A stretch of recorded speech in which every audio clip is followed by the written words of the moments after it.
stuff, and you're off. There you can see the dry line that the drivers are sticking to. The dampness off line's taken a long time for this track to dry out. Alonso had 2 seconds out of Michael on that lap.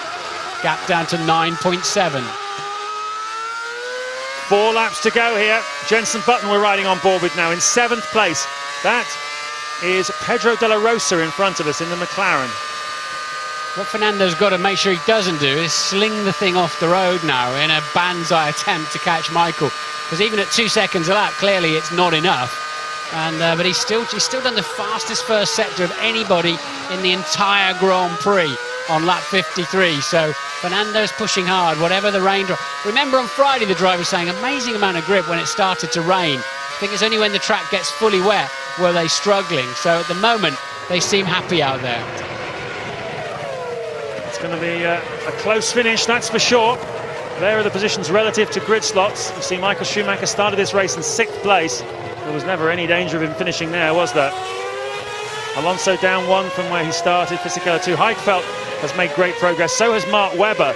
After a difficult qualifying yesterday in the wet conditions, the Bridgestone tyre wasn't the one to be on, but today it certainly seems to be pretty even between the Bridgestone and the Michelin. But the conditions have changed between the two tyre companies throughout this Grand Prix. It really has been a very difficult one to read in terms of what to be on and when for the teams.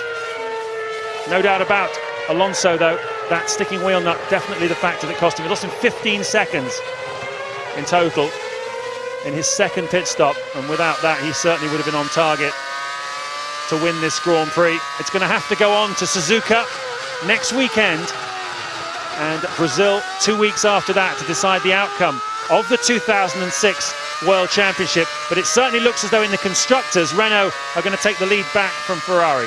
I tell you what is significant, it's the first time since June that we've seen the Renault faster than the Ferrari in dry conditions on dry tyres. Since they lost that mass damper and generally had a few dramas, the Ferrari have been faster. It seems to me as if Renault have clawed back the deficit that they lost with that losing the mass damper. Scott Speed there having a spin down in 15th place. His teammate Liuzzi is 10th. Speed was in front of Liuzzi in the early stages of this race, so Liuzzi once again has got the better of his teammate. Always interesting to monitor the way that teammates are going in teams and see who's getting the upper hand. Out onto the back straight then, with just 3 laps to go, is Michael Schumacher. That's how the gap has come down. You can see that lap 52 was a good one. Look at Alonso in the background now, look, yeah. And there's a lot of traffic coming up too. Michael, although the blue flags, they have to jump out of the way after 3 wave blue flags. But Alonso, that's how close he's getting to that Ferrari now. And he can still smell that victory. How frustrating must that be? On this lap alone, he's already over a second up before they attempt the final sector. 39.8, 1 minute 39.8 for Michael. Alonso crosses the line in a 1:38.8. He's now just 7.8 seconds behind. Can't do it from there, chap.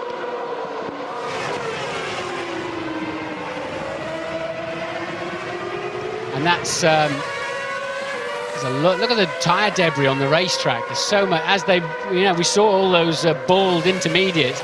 Well, all that tread's got to go somewhere, and it goes onto the outside of the track. I wonder if Alonso looked like he was a touch wide when we picked him up there, but we'll see what the first sector time comes. He was indeed. He lost 1.1 seconds, did Fernando Alonso. I thought it looked like a bit of an extra wide line he was on there. So the first error we've seen from him in this charge. And that is definitely game over then. Yeah, he's got to be a little bit careful as well. He's pushed the engine very hard here in this chase in the final stages, and this engine has to go forward to Japan next weekend. So he doesn't want to risk an engine failure like he had in Monza 3 weeks ago. Heidfeld having a bit of difficulty getting past Christian Albers there. A back marker in the spiker, a little wave of the hand from Heidfeld, 4th place, and getting offline for his troubles. Yeah, he braked on the damp side of the track. The spiker not getting out of the way.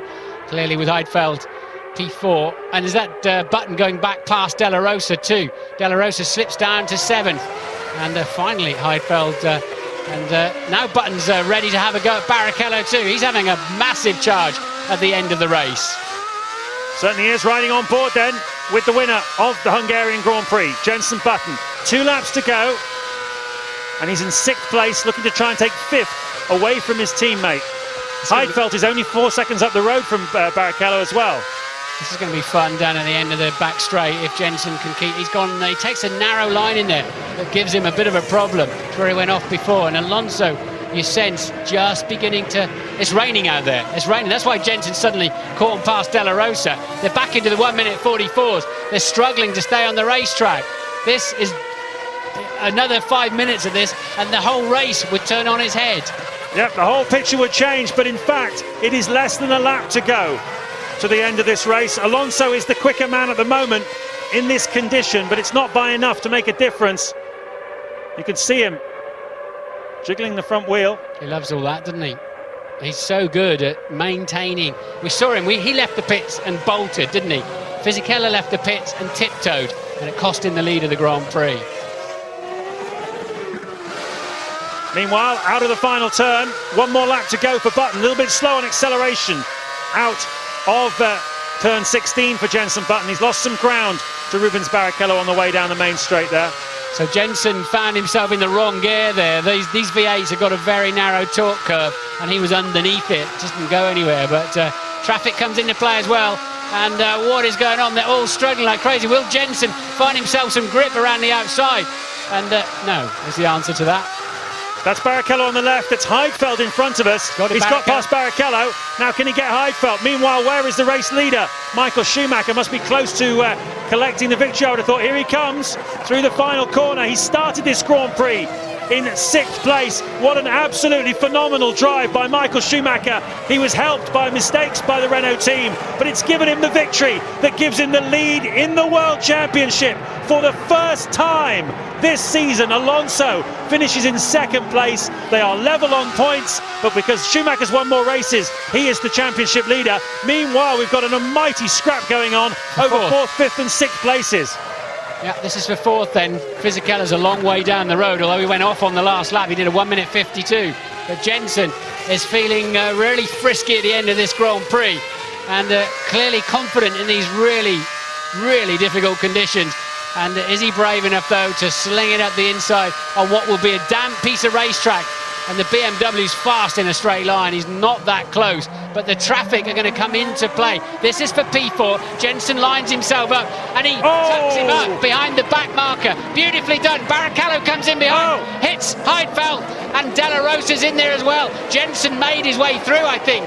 But yes, he did. Jensen made it through. Will Barrichello get over the line? But the only reason he got through was because Heidfeld was savagely held up by the Honda, the Super Aguri Honda of Takuma Sato, and I think there will be words said about that, because there is no question that he completely held him up. Barrichello lost his nose and the place to Pedro De La Rosa, who finishes in 5th place, and Heidfeld waiting for him to finish across the line.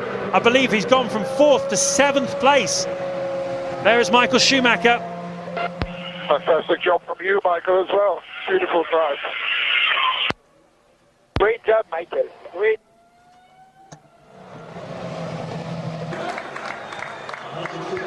Michael Schumacher celebrates victory. He's now won 91 races in 19 different countries throughout this extraordinary career. And he climbs out of the car. He's absolutely ecstatic about this one. They really took it from Renault. He was 25 seconds behind Alonso in the early stages of the race. And look how much it means to everybody. The Ferrari team really want this championship because they realise the historic significance of it. Schumacher retiring at the end of this season, and that just gives it an extra weight. Renault want it because they're annoyed at the way that their championship lead has been whittled away, and some of the things that have happened behind the scenes this season. There's a feeling of disgruntlement there. They have, however, taken back the lead of the Constructors' Championship by 1 point from Ferrari, 179 to 178. They're level on points in the drivers, but Schumacher's got one more win, so that's why he takes the lead. It's that close, this championship, one of the best for many, many years, and that's an absolutely ecstatic Michael Schumacher. I don't think I've ever seen him happier than that in any of his victories or championships.